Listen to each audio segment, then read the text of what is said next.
আরজি করের তাণ্ডবের ঘটনায় অগ্নিশর্মা মুখ্যমন্ত্রী মমতা বন্দ্যোপাধ্যায় বাম বিজেপিকে নিশানা করেছেন আজ মুখ্যমন্ত্রী মমতা বন্দ্যোপাধ্যায়। তার বক্তব্য, গিয়েছিলেন তো রাতে প্রমাণ নষ্ট করতে। তোপ মমতা বন্দ্যোপাধ্যায়ের, আপনারা সিসিটিভি ভেঙে দিয়েছেন, অভিযোগ মুখ্যমন্ত্রীর।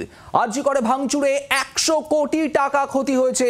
আরজি করে দোষীদের ফাঁসির দাবিতে আজ পথে নামেন মমতা বন্দ্যোপাধ্যায়। আর তারপর মিছিল শেষে ডোরিনা ক্রসিং এর মঞ্চ থেকে বিস্ফোরক দাবি মুখ্যমন্ত্রী মমতা বন্দ্যোপাধ্যায়ের। আপনাদের শোনাবো ঠিক কি বলেছেন আজ মুখ্যমন্ত্রী।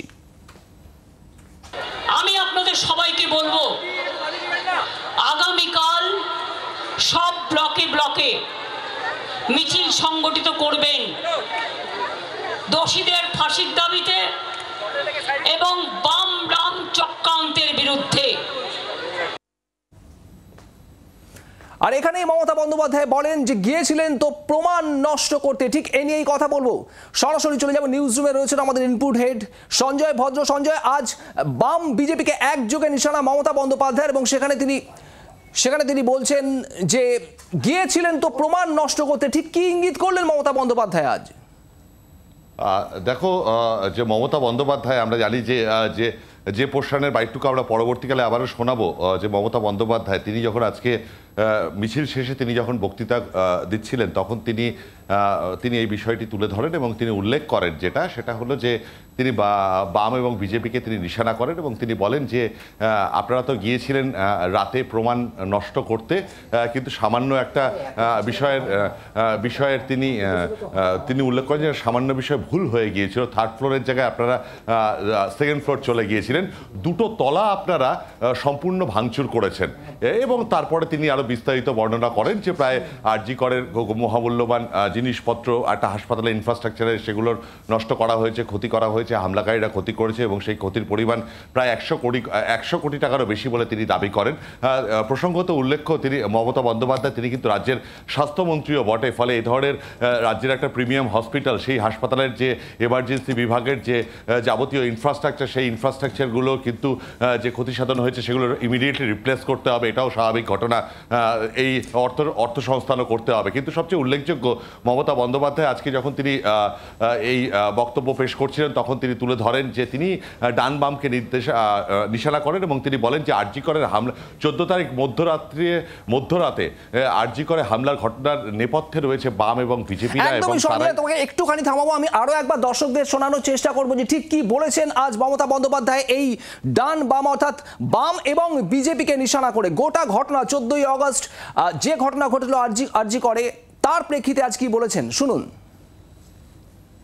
লজ্জা করে না বিজেপি আর সিপিএম? মানুষের ভোটে গোহারা, লজ্জা করে না? আর একটা অমানবিক ঘটনা নিয়ে দানবিকতা করে যাচ্ছেন, তাণ্ডব করে যাচ্ছেন। গেছিলেন তো আরজি করে এভিডেন্স লুট করতে রাতের বেলায়, কিন্তু ভুলক্রমে ফ্লোরটা একটু বদলে গেছিল। আপনি 3rd ফ্লোর বলে ওই রাতে আপনি দোতলায় 2nd ফ্লোরে চলে গেছিলেন এবং সেখানে গিয়ে 2টো ফ্লোর ভাঙচুর করেছেন। জীবনদায়ী ওষুধ আপনারা লোপাট করেছেন, আপনারা সিসিটিভিগুলো ভেঙে দিয়েছেন, আপনারা ইনফ্রাস্ট্রাকচারগুলো ভেঙে দিয়েছেন। আপনারা শুনলেন মমতা বন্দ্যোপাধ্যায় বক্তব্য। ঠিক এই জায়গাতেই আসবো। সঞ্জয় ভদ্র রয়েছেন আমাদের ইনপুট হেড আমাদের সঙ্গে। সঞ্জয়, একেবারে অগ্নিশর্মা মুখ্যমন্ত্রী মমতা বন্দ্যোপাধ্যায় প্রকাশ্য জনসভা থেকে তিনি একেবারে সরাসরি বাম বিজেপিকে নিশানা করলেন। আপনারা প্রমাণ লোপাট করতে গেছিলেন, সিসিটিভি ভেঙেছেন। একেবারে। এবং দেখো, মমতা বন্দ্যোপাধ্যায় তিনি রাজ্যের মুখ্যমন্ত্রী এবং স্বাস্থ্যমন্ত্রীও বটে। তিনি উল্লেখ যেটা করছেন সেটা হলো তিনি সরাসরি অভিযোগ করছেন বাম এবং বিজেপির বিরুদ্ধে।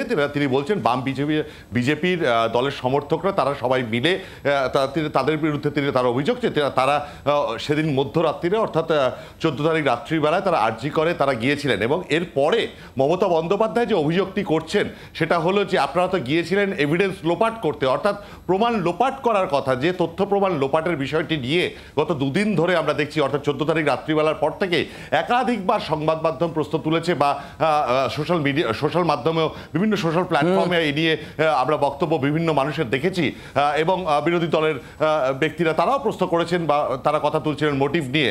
এক্ষেত্রে মমতা বন্দ্যোপাধ্যায়ের সুস্পষ্ট অভিযোগ যেটা, সেটা হলো বাম এবং বিজেপিদের বিরুদ্ধে, এবং তিনি বলছেন অভিযোগ লোপাট করার জন্য হামলাকারীরা বা আক্রমণকারীরা সেদিন মধ্যরাত্রিরে আরজি করে গিয়েছিলেন এবং তারা ছোট্ট একটি ভুল করেছিলেন। 3rd ফ্লোরের জায়গায় তারা ভুল করে দোতলায় চলে গিয়েছিলেন, 2nd ফ্লোরে চলে গিয়েছিলেন বলে তিনি বলছেন। এক্ষেত্রে বলে রাখা ভালো, 3rd ফ্লোর অর্থাৎ 4 তলাতে কিন্তু সেমিনার রুম রয়েছে, অর্থাৎ যেখানে কিন্তু প্লেস অফ অকারেন্স অর্থাৎ সেই তরুণী চিকিৎসকের মৃতদেহ পাওয়া গিয়েছিল সেই 4th ফ্লোরের সেমিনার রুমে। অর্থাৎ 3rd ফ্লোর বলতে গেলে আমি আবারও যেটা বলছি, 3rd ফ্লোরের এমন কোনো জায়গা নেই। 3rd ফ্লোর তবে থেকেই সংবাদ মাধ্যমে শিরোনামে উঠে এসছে এমার্জেন্সি বিল্ডিংয়ের, যেদিন থেকে এই তরুণীর মৃতদেহ পাওয়া যায়, কারণ তার মৃতদেহ পাওয়া গেছিল 3rd ফ্লোরে। সেখানেই কিন্তু এই ঘটনা সংক্রান্ত যদি কোনো স্যাম্পলস প্রয়োজন হয়, কোনো ফরেন্সিক এক্সপার্ট বা যে সকল বিশেষজ্ঞরা রয়েছেন, নানাভাবে প্রথমে কলকাতা পুলিশ, পরবর্তীকালে সিবিআই এখন প্রমাণ করার চেষ্টা করছেন ওখানে উপস্থিতির সংখ্যা বা ওখানে নানা তথ্য প্রমাণাদি সাইন্টিফিক এভিডেন্স কালেক্ট করার চেষ্টা করছেন। সঙ্গে তোমাকে এই জায়গাতে একটুখানি থামাবো। আমাদের সঙ্গে এই মুহূর্তে টেলিফোন লাইনে রয়েছেন সিপিআইএম নেতা, সিপিআইএম কেন্দ্রীয় কমিটির সদস্য সুজন চক্রবর্তী। সুজন বাবু, মমতা বন্দ্যোপাধ্যায় একেবারে প্রকাশ্যে আজ মুখ্যমন্ত্রী বললেন যে বাম বিজেপিকে একদম স্পষ্ট নিশানা করে তিনি বললেন যে আপনারা গিয়েছিলেন সেদিন অর্থাৎ 14ই আগস্ট রাতে আরজি করের ভিতরে প্রমাণ নষ্ট করতে। আপনাদের টার্গেট ছিল 3rd ফ্লোর অর্থাৎ 4 তলা, কিন্তু সেখানে যেতে পারেননি, অর্থাৎ যেখানে সেমিনার হল সেই ঘটনাস্থল রয়েছে, এবং পাশাপাশি তার অভিযোগ সিসিটিভি ভেঙেছেন আপনারা, প্রমাণ নষ্ট করার চেষ্টা করেছেন। কি বলবেন? বলছিও কায়দা, মিথ্যার পর মিথ্যা বলো, তার চেয়েও বেশি মিথ্যা বলো, মিথ্যা বলে বলে কোথাও না কোথাও একটা মিথ্যাকে দাঁড় করাবার চেষ্টা করো। ওনার কাজ এইটাই। উনি একেবারে ধরা পড়ে গেছেন এবং তারপরে যা বলছেন হাস্যকর কথা বলছেন। এতদিন ধরে উনি আরজিকর কাণ্ডের প্রতিবাদে রাস্তায় নামেননি, এখন যখন গোটা রাজ্যের মানুষ রাস্তায় নেমেছে তখন ওনার নামা এবং নানামাটা নিরর্থক। উনি বুঝে গেছেন যে উনি ধরা পড়ে গেছেন, সবাই বুঝে গেছে যে আসল অপরাধীকে ধামাচাপা দেওয়ার জন্য উনি প্রচেষ্টা করছেন। সন্দীপ ঘোষকে রিজাইন করার পরে উনি আবার প্রমোশন দিয়েছেন, সবাই বুঝতে পারছে। পুলিশ কমিশনার ওর কথা অনুযায়ী অপরাধীর মতো কাজ করেছেন, অপরাধীদের সাহায্য করেছেন। পুলিশ কমিশনারের নেতৃত্বে এবং ওনার নেতৃত্বে পুলিশ বাহিনী দুষ্কৃতীরা যখন এসেছে তাদেরকে ডাটে গিয়ে দৌড়েছে। দুষ্কৃতীরা দৌড়বে পুলিশের ভয়ে, তারা পুলিশ দৌড়েছে দুষ্কৃতীদের ভয়ে। সেই পুলিশের উপরে পৌরোহিত্য করেছেন পুলিশ কমিশনার, তার উপরে মাথায় উনি। তাহলে উনি একেবারে ধরা পড়ে গেছেন। এটা যত স্পষ্ট হচ্ছে তত উনি বুঝে গেছেন যে আর কিছু বলে লাভ নেই। প্রমাণ লোক বলছেন। আচ্ছা, উনি তো বললেন যে সব কার্যত তদন্ত প্রায় কমপ্লিট করে ফেলেছে ওর পুলিশ, বেস্ট পুলিশ, দারুণ ভালো, সব করে ফেলেছে। তো প্রমাণ তো হয়েই গেছে, তথ্য তো সব রেডি করে ফেলেছেন। এখন তথ্য লোপাটের কথা বলছেন কেন? এখন তথ্য লোপাটের কথা বলছেন কেন? তথ্যটা লোপাট করতে চেয়েছিলেন, লোপাটটা করা হয়েছে। এখন সেইটা কারণ ঘাড়ে দোষ চাপাতে হবে। একেবারে হাস্যকর মুখ্যমন্ত্রী। ধন্যবাদ সুজন চক্রবর্তী, সিপিএম নেতা আমাদের সঙ্গে ছিলেন টেলিফোন লাইনে। আরো একবার জানাবো, আজ একেবারে অগ্নিশর্মা মুখ্যমন্ত্রী মমতা বন্দ্যোপাধ্যায় ডোরিনা ক্রসিং এ দাঁড়িয়ে আরজি করে তাণ্ডবের ঘটনা অর্থাৎ 14ই আগস্টের ঘটনায় সরাসরি বাম বিজেপিকে নিশানা করেছেন মমতা বন্দ্যোপাধ্যায়। আর ঠিক এই জায়গাটাতে আরো একবার কথা বলবো, নিউজ রুম থেকে রয়েছেন আমাদের ইনপুট হেড সঞ্জয় ভদ্র। সঞ্জয়, যেখানে পুলিশ কমিশনার তিনিও বলছেন যে কারা কারা জড়িত সে বিষয়ে আমাদের তথ্য দিন, কারো কাছে কোনো ইনপুট থাকলে সেটা আমাদের জানান। রাজনৈতিক পরিচয় নিয়ে এখনো পর্যন্ত কোনো সুস্পষ্ট মন্তব্য করা হয়নি পুলিশের তরফ থেকে। সেই জায়গায় দাঁড়িয়ে মুখ্যমন্ত্রীর আজকের এই বক্তব্য একেবারে প্রকাশ্যে যে বাম বিজেপি গিয়েছিল প্রমাণ নষ্ট করতে, কতটা ইঙ্গিত বহন করে? দেখো, এটা একেবারে রাজনৈতিক একটা ন্যারেটিভ যেটা মুখ্যমন্ত্রীর পক্ষ থেকে তিনি এস্টাবলিশ করছেন। আজকে তিনি কিন্তু আরজি করে ঘটনার প্রতিবাদে তৃণমূলের পক্ষ থেকে এই মিছিলের ডাক দেওয়া হয়েছে, যে মিছিলে কিন্তু হেঁটেছেন স্বয়ং মুখ্যমন্ত্রী মমতা বন্দ্যোপাধ্যায় এবং তৃণমূল কংগ্রেসের অসংখ্য সমর্থক, তারা হেঁটেছেন।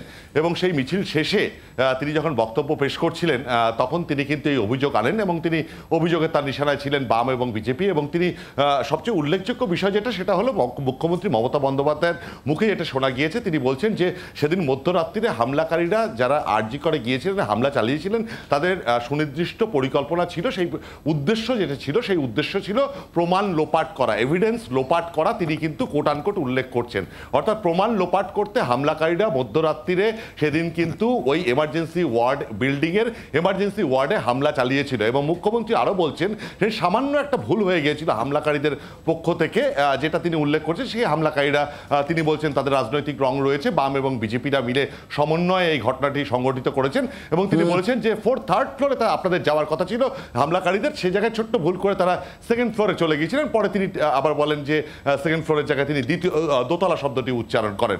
অর্থাৎ এখানে তিনি যেটা বলতে চাইছেন যে তথ্য প্রমাণ লোপাট করার জন্য হামলাকারীরা সেদিনকে হামলা চালিয়েছিলেন মাঝরাতে, প্লাস তাদের উদ্দেশ্য ছিল থার্ড ফ্লোরে তথ্য প্রমাণ লোপাট করা। অর্থাৎ থার্ড ফ্লোর বলতে আমরা জানি এমার্জেন্সি বিল্ডিংয়ের থার্ড ফ্লোরেই কিন্তু সেমিনার হল রয়েছে, যে সেমিনার হলে কিন্তু ওই তরুণী ডাক্তারের মৃতদেহ পাওয়া গিয়েছিল। এই জায়গায় দাঁড়িয়ে মুখ্যমন্ত্রী কিন্তু সরাসরি যেটা অভিযোগ আনছেন বাম বিজেপির বিরুদ্ধে, এবং তিনি বলছেন তাদের সেদিনের ওই হামলা করার উদ্দেশ্য ছিল তথ্য প্রমাণ লোপাট করা সেমিনার রুম থেকে। এবং এক্ষেত্রে একটা কথা জানিয়ে রাখি, যেটা আমরা দুপুর 2টোর সময় একটা খবর ব্রেক করেছিলাম এক্সক্লুসিভলি, যেখানে আমরা অডিও ভিজুয়ালি আমরা যেটা আমাদের দর্শকদের দেখিয়েছিলাম যে হামলাকারীরা সেদিনকে যখন হামলা চালাচ্ছিল একতলার এমার্জেন্সি ওয়ার্ডে, সেখানে হামলাকারীদের যিনি নির্দেশ দিচ্ছিলেন তিনি কিন্তু বলেন হামলাকারীদের, তিনি একটা অংশকে তিনি বলেন চল চল সেমিনার রুমে চল। সঞ্জয়, সেই অডিও এবং ভিডিও আমরা দেখাবো দর্শকদের। আমি তোমাকে থাকার জন্য অনুরোধ করব। সুকান্ত মজুমদার বিজেপি রাজ্য সভাপতি, তিনি আজ কি বলেছেন মমতা বন্দ্যোপাধ্যায়ের এই বক্তব্য প্রসঙ্গে শোনাবো আপনাদের। মুখ্যমন্ত্রীকে চ্যালেঞ্জ করছি, বিজেপির ইনভলভমেন্ট যদি দেখাতে পারেন মুখ্যমন্ত্রী, আমরা রাজনীতি ছেড়ে দেবো। মুখ্যমন্ত্রীর বেলগাছিয়ায় আদরের ভাইরা যাদেরকে মুখ্যমন্ত্রী সেটাও তো নির্যাতন। আর যে কথা মুখ্যমন্ত্রী মমতা বন্দ্যোপাধ্যায় আজ বললেন যে প্রমাণ লোপাট করতেই এই ভাঙচুর করতে যারা গিয়েছিল তাদের উদ্দেশ্য ছিল প্রমাণ লোপাট করা। তারা যেতে চেয়েছিল 4 তলায় অর্থাৎ সেমিনার হলে। আর ঠিক সেই তথ্যই কিন্তু উঠে আসছে 14ই আগস্টের যে ভিডিও সামনে এসেছে তাণ্ডবের আরজিকরের ভিতরে। সেখানে হামলাকারীদের টার্গেট কি ছিল? সেমিনার হলই। তথ্য প্রমাণ লোপাট করতে কি হামলার ছক। জি 24 ঘন্টার হাতে হামলার মুহূর্তের একেবারে এক্সক্লুসিভ ভিডিও, যেখানে বলা হচ্ছে, অডিও একেবারে স্পষ্ট শোনা যাচ্ছে, বলা হচ্ছে চল চল সেমিনার হল চল। ভিডিওয় হামলাকারীদের কথোপকথনের চক্রান্তের পর্দাফাশ। আপনাদের সেই ভিডিও এবং সেই সঙ্গে অডিও দেখাবো।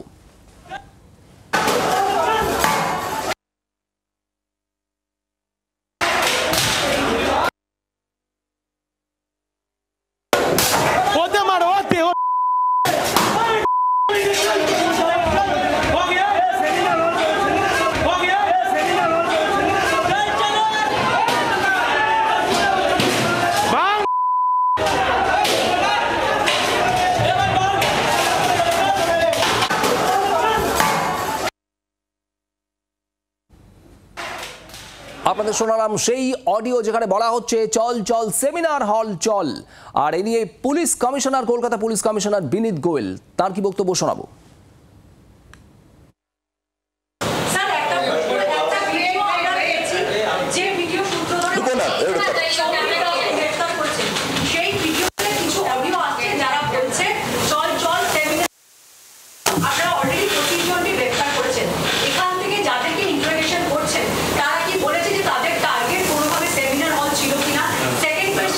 Nothing as of now. As of now, we have not found it as yet.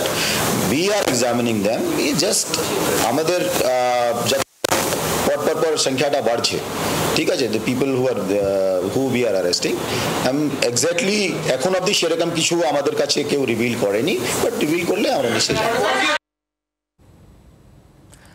কথা বলবো। এই নিয়েই ইনপুট হেড আমাদের সঞ্জয় হদ্র রয়েছেন নিউজরুম থেকে সরাসরি। সঞ্জয়, যে কথাটা বলা হচ্ছে যে চল চল সেমিনার হল চল, অর্থাৎ 4 তলার সেই সেমিনার হল, অর্থাৎ সেই ঘটনাস্থল যেখান থেকেই মৃতদেহ পাওয়া গিয়েছিল এই চিকিৎসক পড়ুয়ার। মুখ্যমন্ত্রী মমতা বন্দ্যোপাধ্যায়ও তিনি দাবি করছেন যে হামলাকারীদের উদ্দেশ্য ছিল সেই 4 তলায়। একেবারেই এবং এক্ষেত্রে একটা কথা আমরা বলবো, আমি একটা উল্লেখ করতে চাই, কলকাতা পুলিশ কমিশনার বিনীত গোয়েল, তাকে যখন আমাদের প্রতিনিধি পিয়ালি মিত্র যখন প্রশ্ন করলেন যে আমরা একটা ভিডিও ফুটেজ দেখিয়েছি এবং অডিও তার মধ্যে শোনা যাচ্ছে যে হামলাকারীরা নিজেদের মধ্যে তারা বলছেন মানে অন্যদের ডেকে নিচ্ছেন, চল চল সেমিনার হল চল, আপনারা কি এক্সামিনেশন করে এরকম কিছু বুঝতে পেরেছেন? কলকাতার নগরপাল তিনি কিন্তু স্পষ্টভাবে বললেন, ডিনাই করলেন যে না, অ্যাজ অফ নাও, অর্থাৎ এখনো পর্যন্ত, অর্থাৎ তিনি যখন প্রেস কনফারেন্স করছিলেন সেটা 3:30-র পরে তিনি প্রেস কনফারেন্সটা শুরু করে, তার আগেই আমরা খবরটা দুপুর 2টোর সময় ব্রেক করেছিলাম। তিনি বললেন দুপুর 3:30 অ্যাজ অফ নাও অর্থাৎ দুপুর 3:30 পর্যন্ত কলকাতা পুলিশ কমিশনার বলছেন কলকাতার পুলিশের কাছে, যারা এই ঘটনা তদন্ত করছে তাদের কাছে এরকম কোনো তথ্য প্রমাণ নেই যে সেমিনার রুম টার্গেট করা হচ্ছিল। অর্থাৎ হতে পারে যে তথ্য প্রমাণ আমরা জোগাড় করেছি, যে ভিজুয়াল এবং অডিও আমরা জোগাড় করেছি, যাতে স্পষ্টভাবে দেখা যাচ্ছে একজন হামলাকারীদের যিনি নেতৃত্ব দিচ্ছিলেন তিনি বলছেন যে অডিওতে শোনা যাচ্ছে যে চল চল সেমিনার রুম চল, এটা হয়তো বা তাদের হাতে তারা পাননি। সেক্ষেত্রে আমরা কলকাতা পুলিশকে অবশ্যই, তারা যদি প্রয়োজন বোধ করেন, আমরা অবশ্যই সেটা, আমরা যেটি পেয়েছি সেটা আমরা তাকে ফরওয়ার্ড করে দেব তাদের তদন্তের স্বার্থে। এবং নিশ্চয়ই কলকাতা পুলিশের যারা অত্যন্ত সুযোগ্য অফিসাররা রয়েছেন, যারা এই ঘটনা তদন্ত করছেন, সেদিনকের মাঝরাতের হামলার ঘটনার, তারা নিশ্চয়ই তাদের এটা পেতে কোনো অসুবিধা হবে না। তার কারণ হলো সৌমিক দাস, আমরা কিন্তু এটাই বলছিলাম যেটা, যে আজকে কলকাতা পুলিশ যাদের গ্রেপ্তার করেছে তাদের সেদিনকার হামলাকারীদের মধ্যে, তাদের মধ্যে অন্যতম একজন ব্যক্তি হলেন পূর্ব স্মৃতির সৌমিক দাস বলে একটি ছেলে, যিনি জিম ইনস্ট্রাক্টর। সেই সৌমিক দাসকে কিন্তু এই ভিডিও ফুটেজে দেখা যাচ্ছে তিনি ভাঙচুর করছেন এবং তিনি লোহার রড দিয়ে তিনি এমার্জেন্সির একটা রুমের একটা দরজা ভাঙছেন, কাজ ভাঙছেন। তখন তাকে যখন জিজ্ঞাসা করছে পেছনে একজন দাঁড়িয়ে যে ভাঙা কি হয়ে গেল, তখন তিনি যখন বলছেন হ্যাঁ হয়ে গেছে, তখন বাকি সবার উদ্দেশ্যে বলছেন যে চল চল সেমিনার রুম চল। সৌমিক দাসকে যখন গ্রেপ্তার করা হয়েছে, নিশ্চয়ই সৌমিক দাসের যে ভিডিও এভিডেন্স গুলো হয়েছে ভাঙচুরের, সেগুলো এক্সামিন করছেন এই মুহূর্তে কলকাতা পুলিশের গোয়েন্দারা। হয় তাদের পক্ষে এটা স্পট করা খুব সম্ভব, খুব স্বাভাবিকভাবে তারা স্পট করতে পারবেন যে সৌমিক দাসকে আরেকজন বলছেন চল চল সেমিনার রুম চল। একদমই সঞ্জয়, অনেক ধন্যবাদ। আমাদের ইনপুটেড সঞ্জয় ভদ্র আমাদের সঙ্গে ছিলেন নিউজ রুম থেকে সরাসরি। এবং আপনাদের জানাবো, পুলিশ কমিশনার বিনীত গোয়েল, যদিও তিনি বলছেন যে এখনো পর্যন্ত এরকম কোনো তথ্য প্রমাণ পুলিশের হাতে নেই, যদিও যে ভিডিও, যে অডিও জি 24 ঘন্টা এক্সক্লুসিভলি দেখিয়েছে তাতে কিন্তু একেবারে স্পষ্ট যে হামলাকারীদের লক্ষ্য ছিল 4 তলার সেই সেমিনার হলই, যা উঠে এসেছে মুখ্যমন্ত্রীর বক্তব্যেও। বাংলার আওয়াজ, বাঙালির আবেগ, জি 24 ঘন্টা।